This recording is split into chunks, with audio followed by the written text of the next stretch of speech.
So Stranger Things Season 2 just dropped with its usual epicness, and I'm so excited today because I get to review everything I've discussed in older theories. We're going to cover what I got right, what I got wrong, and what the hell happened this season.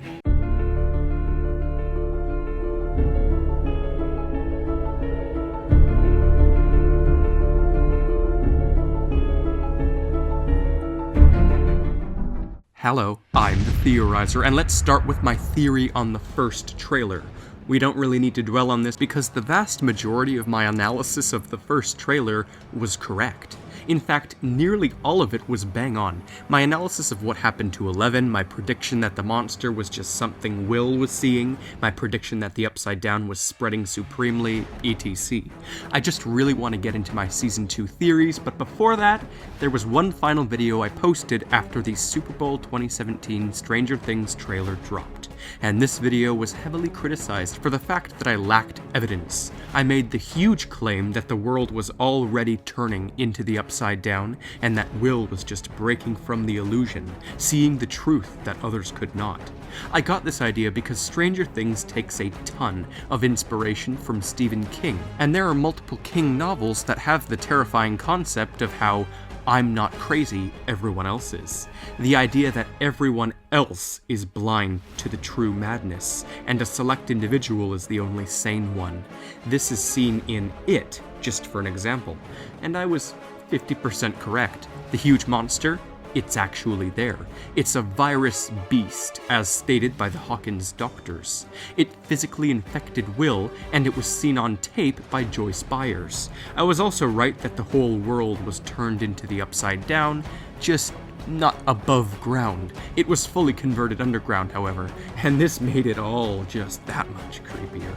But what about that Season 2 ending? What about all of the confusion this season? Let me delve in once again and pick it apart. So, the main idea this season is that all of the Upside Down is controlled by an interdimensional, physical, and sentient virus hive mind. All of the beasts are controlled by the big hub beast, as I put it previously. This makes me think that perhaps the Upside Down used to be a normal, parallel world until this virus beast came and made it evil.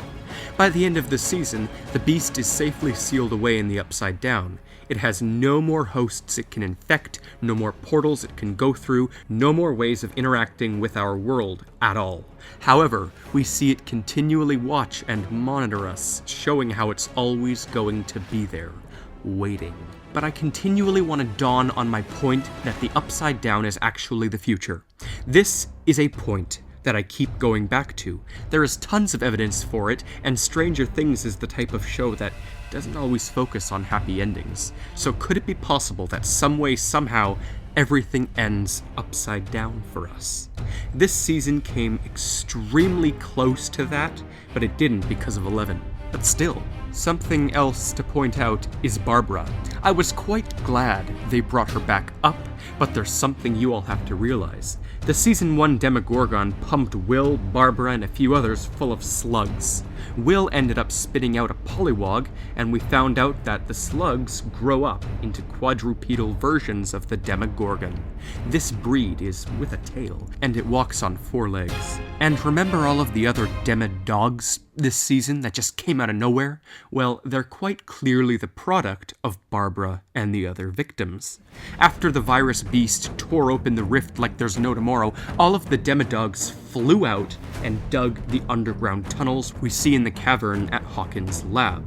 So it truly is frightening that all of this had been going on for a full year because of the, well, I guess you could call Barb and the others habitats for the slugs to grow into these Demodogs. In one episode, I believe I even saw an egg, similar to the one the first Demogorgon was eating in Season 1.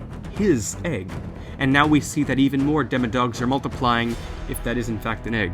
Very frightening. Something else I want to dawn on before I finish this rather short but necessary video is that I think I have a possibly correct theory regarding the white essence that blew out of the Demogorgon as Elle killed it in Season 1. I think it just may have possibly been the conscious virus the hive mind, slowly slipping through the portal that Elle accidentally made when she sent herself into the Upside Down. It's clear that this was the last surviving Demogorgon, ergo, it would be the only host for the virus. This explains why we never saw the virus beast in Season 1, because it was all in the last host. That may even explain why this Demogorgon is two-legged and bipedal, why it has telekinesis, and why it can create portals, but the other ones seem pretty unintelligent and easy to fend off in comparison. And in Season 2, we see that virus go after Will, someone who'd been intubated by the foreign creatures. At this point in time, I find it very unlikely that the monster will go after Will again, as the portals and hosts it once had are all gone. But if Season 3 is a possibility, and oh, believe me it is, then we're clearly going to deal with this thing again. Hopefully this time, killing it.